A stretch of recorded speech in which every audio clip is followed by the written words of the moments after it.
hello मावशी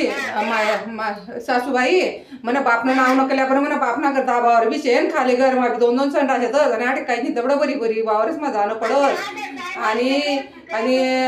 काही तुम्ही ना पैसा दि दाडा मला आठे बांधनाशी येतो बसा ना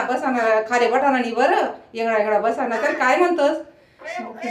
हा कोंबडा आहे का कोंबडी मला तसं बांधण्या पैसा दि दाडा हा मला नाही तर मला सही विरानं गेली थंडी वाजी रे नी चेटर बी घालेले जाऊ पंगरेचे गई मना मायले मना बापले काही बोलून मन माय बापले काही बोलू नका बरं मना बाप कधी उन्हात 12 वाजाडी दिन मग मग आली ना हा मना बापनं नाव मी लेवानं मी सांगितले नाही मला पैसा दे दाडा नाही मला काहीच माहिती नाही मला पैसा दे दाडा मला संडास बांधण्याची थंडा पडेल गैरी थंडी पडाय नाही जाऊ द्या म्हातारी बी ना गैरी वटा करी ना ते कैरी बोलून मागे लाग जाईल नुसती